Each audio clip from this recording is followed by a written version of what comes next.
अस्सलाम वालेकुम। डॉक्टर हुमा आज एक नए टॉपिक के साथ आपके सामने जी ये फ्रोज़न शोल्डर की बात की जाएगी कि फ्रोज़न शोल्डर जिसे एडहेसिव कैप्सुलाइटिस भी कहा जाता है, मेडिकल टर्मिनोलॉजी में इसको एडहेसिव कैप्सुलाइटिस कहा जाता है।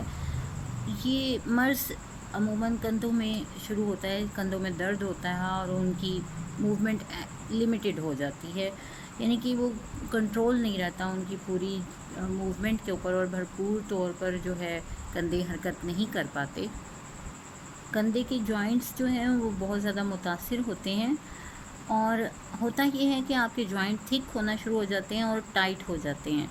इनके ऊपर स्कार टिश्यूज़ डेवलप कर जाती हैं जिसकी वजह से थिकनिंग आती है और चूँकि ये फ्रीली जॉइंट मूव नहीं कर पाता और इसको मूव करने के लिए जगह कम पड़ती है, उसकी रोटेशन में जो है फ़र्क आ जाता है, तभी ये पेन शुरू होती है और इसको फ्रोज़न शोल्डर कहा जाता है।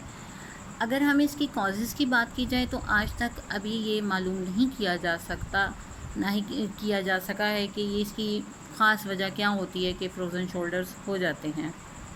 लेकिन अगर इसकी पॉसिबल जो कॉजेज़ हैं उनके बारे में बात की जाए तो ये किसी रीसेंट इंजरी की रिस्पॉन्स में भी हो सकता है। इसके अलावा अगर आपको कभी कोई फ्रैक्चर हुआ हो तो फ्रैक्चर के बाद जिस तरह प्लास्टर लगाया रहता है या आप रियली कितनी देर तक ऑपरेशन के बाद जिस तरह से मूव नहीं कर पाते हैं अपने बॉडी पार्ट्स को, तो फिर ये होता है कि वहाँ पर स्टिफनेस आना शुरू हो जाती है और उसके बायस फ्रीज़ कर जाती है जगह। तो इस तरह से फ्रोज़न शोल्डर्स हो जाते हैं। ये थायराइड के मरीज़ों, अब चाहे वो हाइपोथायराइडिज़म हो या हाइपर थायराइडिज़म हो, इसके पेशेंट्स में और इसके अलावा डायबिटीज़ जो है इसमें ये ज़्यादातर देखने में आया है कि इसमें फ्रोज़न शोल्डर्स का मसला हो जाता है। मगर रिस्क फैक्टर्स की अगर बात की जाए तो 40 इयर्स से अबव जब एज होती है तो इसमें इसके चांसेस काफ़ी बढ़ जाते हैं और ज़्यादातर जो कॉमन ऑब्जर्वेशन की गई है तो उसमें पता चलता है कि जो फ़ीमेल्स इससे ज़्यादातर फ़ीमेल अफेक्टेड होती हैं, यानी 70% ये फ़ीमेल में पाया जाता है। इसके अलावा स्ट्रोक भी इसकी एक वजह हो सकता है। कार्डियोवास्कुलर डिजीज़ भी, इसमें भी ये प्रॉब्लम हो सकती है कि फ्रीज़ कर जाता है शोल्डर। और एक और वजह जो पार्किंसंस डिजीज़ होती है इसमें भी ऐसा होता है।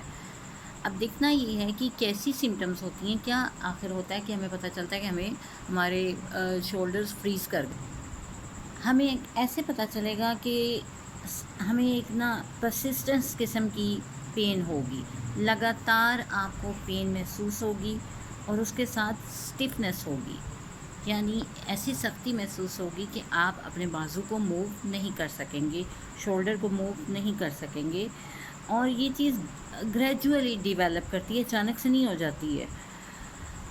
अब इसमें भी 3 स्टेजेस होती हैं।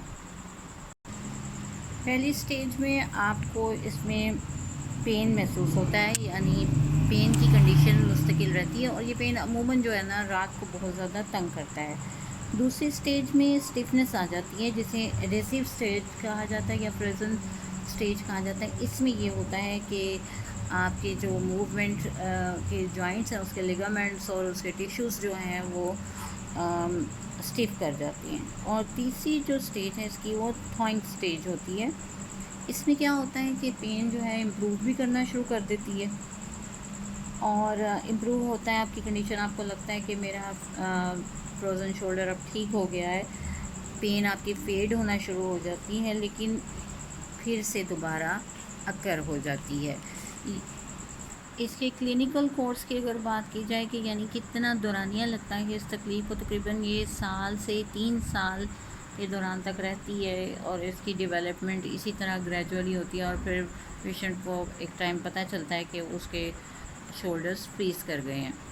क्लिनिकली अगर आप कीन ऑब्जर्वेशन करें और इसका एग्ज़ामिनेशन अच्छे तरीके से किया जाए तो पता चल सकता है कि शोल्डर फ्रीज़ किया हुआ है। इसके अलावा अगर कोई स्ट्रक्चरल प्रॉब्लम है तो वो एक्सरे की मदद से देखा जा सकता है। बात आती है ट्रीटमेंट की, तो होम्योपैथिक में इसका बहुत अच्छा ट्रीटमेंट मौजूद है। जबकि आप अगर एलोपैथिक के हवाले से बात की जाए तो ट्रीटमेंट तो उसमें भी हैं, लेकिन उसमें ज़्यादातर क्या होता है कि पेशेंट्स को एनसेड्स दी जाती हैं और पेन किलर्स ही इसका इलाज होता है। इसके अलावा अगर कोई इलाज होता है तो वो कॉर्टिकोस्टेरॉइड्स यानी स्टेरॉइड के इंजेक्शन लगाए जाते हैं जो जॉइंट में लगाए जाते हैं, और उसकी वजह से जॉइंट पेन का आपको फिर नहीं पता चलता। या फिर वो नर्व जो आपकी स्पाइन से आपको पेन की सेंसेस देती है उसको बिल्कुल नम कर दिया जाता है इंजेक्शन लगा के, तो फिर आपको नहीं पता चलता कि आपको पेन है। और लास्ट इसका एक आजकल तरीका आर्थ्रोस्कोपी भी है कि माइनर सी सर्जरी कर दी जाती है और उसके ज़रिए उसके एडेसिवनेस को कम कर दिया जाता है। होम्योपैथिक में इसकी बेहतरीन दवाइयाँ कलकेरिया फॉस, फेरामेट, फेरमफॉस, प्रस्टॉक्स, रूटा और सेंगोनेरिया, और इसके अलावा अकॉर्डिंग टू सिम्टम बेशुमार अद्वियात हैं जो इसको मुकम्मल तौर पर सेहतयाब करती हैं। इस टॉपिक के साथ आज एंड करते हैं और नेक्स्ट वीडियो में फिर से मिलेंगे। तो आज के लिए इजाज़त। मेरे चैनल को सब्सक्राइब ज़रूर कीजिएगा, वीडियो को लाइक करें और शेयर करें। Thank you.